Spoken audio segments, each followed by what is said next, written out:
সম্মানিত দর্শক, আসসালামু আলাইকুম। কৃষি কথা ইউটিউব চ্যানেলে আপনাকে স্বাগতম। এই মুহূর্তে যে যেখান থেকে বসে আমার এই অনুষ্ঠান দেখছেন, সবাইকে আন্তরিক শুভেচ্ছা জানিয়ে শুরু করছি আজকের প্রতিবেদন। প্রতিবারের মতোই আমি আজকে আসছি বেড়ার বাজারের পাশে এক ভাই হাঁসের খামার করছে।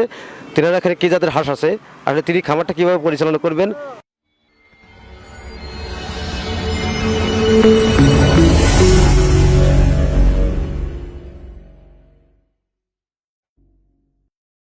ভাই আসসালামু আলাইকুম। ওয়ালাইকুম আসসালাম। নাম কি ভাই আপনার? রফিকুল ইসলাম। রফিকুল ইসলাম। আপনি গ্রামের বাড়িটা কোথায়? পাটগাড়ি নাম পাটগাড়ি। গাড়ি আর কি। আপনি এখানে কতগুলো হাঁস আছে? আমার এখানে 2000 পিস হাঁস ছিল, এখন আছে হচ্ছে 14 থেকে 1500টা। হ্যাঁ, বড়। আর বাদ বাকি হাঁস কি? বাকিগুলো মারা গেছে বা চকে যায়, আসে নাই, হারাইছে কিছু, এরকম কারণে কিছু নষ্ট হয়েছে। আপনি এই হাঁস পালন করার অভিজ্ঞতা কত বছরের? অভিজ্ঞতা আমাদের কম, কিন্তু আমাদের এক ভাগ্নে আছে, ও আমাদের সাথে পার্টনার আছে আর কি, 3 জন আমরা পার্টনার। ও হচ্ছে 10-15 বছর এই হাঁস পালে আর কি। ওর ওর ইয়েতে আমরা আর কি ওদের সাথে শুরু করছি। হ্যাঁ দর্শক, মামা ভাগ্নে হাঁসের খামার, আসলে কথাটা সুন্দর। মামা ভাগ্নে হাঁসের খামার, যেখানে 2000 হাঁস নিয়ে খামারটি শুরু করছেন। এখন তার খামারে মাত্র 1500 হাঁস আছে। 3 পার্টনার মিলে খামারটি তৈরি করছেন, যার মধ্যে 2000 হাঁস ছিল, এখন মূলত 14 থেকে 1500 পিস হাঁস আছে। আচ্ছা, এই যে এইখানে যে গেটটা করার কারণ কি আপনাদের? গেটটা করার কারণ হয়েছে শিয়াল বন বিলেই এ থেকে মানে হাঁস রক্ষা করার জন্যই এই গেটটা আমরা এরকম ভাবে জাল দিচ্ছি আর কি, যাতে এর ভিতরে না যায়। আচ্ছা, আপনি এখন আছেন কোথায়? এখন আছি হচ্ছে পাটগাড়িতে। এই যে পাটুরি ব্রিজের পাশে আপনি এই যে বর্ষার মৌসুমে হাঁসের খামার কেন করেন?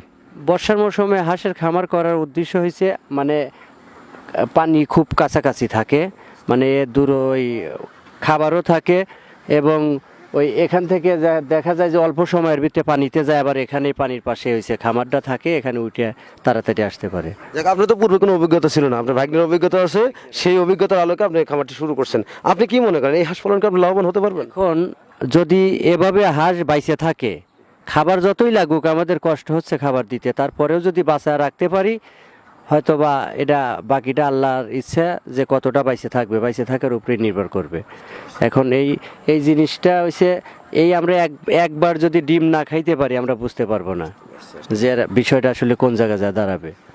দর্শক, খামারি ভাই বললেন যে ওনার যে মামা ভাগ্নে হাঁসের খামার, যেখানে 3 পার্টনার বিশিষ্ট খামারটি গড়ে তুলছেন, এই খামারেতে এখন মূলত 14 থেকে 1500 হাঁস আছে। এই খামারে যে 1500 হাঁস আছে, এই 1500 হাঁস ওনারা পালন করতেছে ডিম উৎপাদনের জন্য। আর বর্ষার মৌসুমে করার কারণটাই হচ্ছে যে খাবারে যে দিতে হয়, পর্যাপ্ত পরিমাণে যে খাবারটা দিতে হয়, সেই খাবারটা আসলে এই বিল থেকে সংগ্রহ করতে পারবে এই খামারিরা।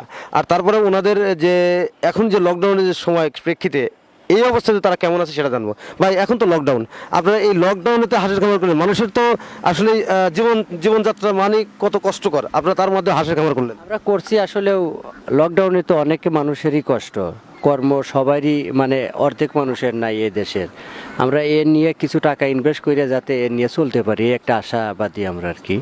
আচ্ছা, এই হাঁসের খামারে যে আসলেন, আপনি যে এখন এই পূর্বে এই হাঁস খামার করার পূর্বে আপনি কি পেশার সাথে জড়িত ছিলেন? আমি ড্রাইভারি করছি আর কি আগে। হ্যাঁ, কিসের ড্রাইভারি করছেন? ও বড় গাড়ি ট্রাকের ড্রাইভার ছিলাম। এখন ট্রাকের ড্রাইভার থেকে আপনি কেন হাঁসের খামারে আসলেন? ওটা আমি মানে গাড়ির লাইনটা আমার অনেক বছর হয়ে গেছে, তো 20-22 বছর গাড়ি চালাইছি, ভালো লাগে না। আর ঢাকাতে ছিলাম, ওখান থেকে বাড়িতে আইছি, বাড়িতে আসার পরে এই একটা চিন্তা ভাবনা মাথায় নিছি যে হ্যাঁ, যে কইরে দেখি আমি কিছু করতে পারি কিনা। আপনি শুরুটাই হচ্ছে 2000 হাঁস নিয়ে, এখন মূলত হাঁসের খামারে 1500 হাঁস আছে। 1500 হাঁস, এখন এই 1500 হাঁস আল্লাহ তাআলা যদি ভালো বাঁচায় রাখেন, তাহলে এখান থেকে আপনি কত পার্সেন্ট বা কত পিস ডিম আসার সম্ভাবনা করেন? এখন হচ্ছে খাবারের সাথে হাঁসের হয়েছে ডিমের পার্সেন্ট আসে। যদি ভালো খাবার দিতে পারি আমরা, 60 থেকে 70% ডিম আসবে। আর যদি খাবারের সংখ্যা কম দিয়ে না দিতে পারি, ডিম আসবে 30 থেকে 35%। সেক্ষেত্রে হাঁস পালন করা তো লসই তো, 30-35% আসলে তো লস। আপনি কি আশাবাদী করেন যে এই বিলের মৌসুমে বা বিলে এখন পানি আছে, এই পানির মৌসুমে বা বর্ষার মৌসুমে আপনি যে হাঁসের খামার করছেন, আপনি লাভবান হতে পারবেন? না, বর্ষার মৌসুমে খাবার লাগতেছে, এই খাবারে হচ্ছে না, এই খাবারে হয় না, কোনোদিনও হয় না। কিন্তু আমাদের এখানে হাঁস করার উদ্দেশ্য হয়েছে যে আমাদের গ্রামে আছে, আমরা ফাঁকে গেলে আরও খরচটা বাড়বে। আর এখানে রাখছি, যদিও খাবার কিনে দেওয়া লাগে, আমাদের গ্রামে আছে, আমাদের বাড়তি কোনো টেনশন থাকবে না। একজন এসে বলবে না যে হাঁস নিয়ে যাব, একজন এসে বলবে না যে এখানে ঘর তুলছিস কেন। হ্যাঁ, ওই একটা চিন্তা ভাবনা করে আমাদের গ্রামেই রাখছি। যদি খাবার কষ্ট দুঃখ করে দেওয়াও লাগে, তারপরে আমরা ওই সাইড থেকে মুক্ত থাকবো আর কি। দর্শক, খামারি ভাই আগে কি করতেন, উনি ড্রাইভার ছিলেন, ট্রাকের ড্রাইভার ছিলেন, বিগত অনেক দিন এই কাজের সাথে জড়িত ছিলেন। পরবর্তীতে উনি এখন হাঁসের খামারে আসছেন। আমি দোয়া করি তিনি যেন এই হাঁসের খামারটা ভালোভাবে পরিচালনা করতে পারেন এবং এখান থেকে জীবনে অনেক উন্নতি করতে পারেন। হাঁস খামারিরা আসলে অনেক পরিশ্রম করে থাকে। এখন বিলের এই মৌসুমে প্রাকৃতিক খাবার যে শামুকটা হাঁস খাবে, এটা বিল থেকে সংগ্রহ করতে পারবে। পাশাপাশি অন্যান্য যে খাবারটা দিতে হয় অনেক পরিমাণে কম লাগবে, কিন্তু যখন খরার মৌসুম আসে তখন কিন্তু খামারিদের একটা বিপক্ষে পড়ে থাকেন বা অনেক কষ্ট করতে হয়। এই জন্য আর কি খামারিরা কিছু কিছু খামারি হাঁস খামার করে লসের সম্মুখীন হয়। আমি আশা করব যে এই খামারি যেখানে খামারটা শুরু করছেন, এইখানে যে খামারটা করছেন টোটালি বিলের পানি এবং টোটাল জায়গাতে হাঁসের খাবার যে শামুকটা আছে এই শামুকটা অবশ্যই পাবে। পাশাপাশি অন্যান্য তোলা খাবার দিতে হবে। এভাবেই তিনারা যদি খামারটা পরিচালনা করে থাকেন তাহলে লাভবান হতে পারবেন। আচ্ছা, হাঁসের প্রাকৃতিক খাবার শামুক এ সম্পর্কে আপনার কি অভিজ্ঞতা আছে? হ্যাঁ হ্যাঁ, এটা আমরা আগে থেকেই জানি, ছোটবেলা থেকেই দেখছি যে হাঁসের প্রকৃত খাবার হয়েছে শামুক দিয়েই, মানে ভালো খাবার। আমরা যেমন গরু মাংসরে ভালোবাসি, শামুকটাই ওদের লেগেল সবচেয়ে বিটার খাবার। এই যে হাঁসের প্রাকৃতিক খাবারটা যে শামুক আপনারা বাইরে থেকে সংগ্রহ করতে পারেন না, ক্রয় করতে পারেন না? এখন আমাদের হাঁস হয়েছে 2 থেকে 2.5 মাস বয়স। এই হাঁস এই বড় হামুকগুলো খাবে না।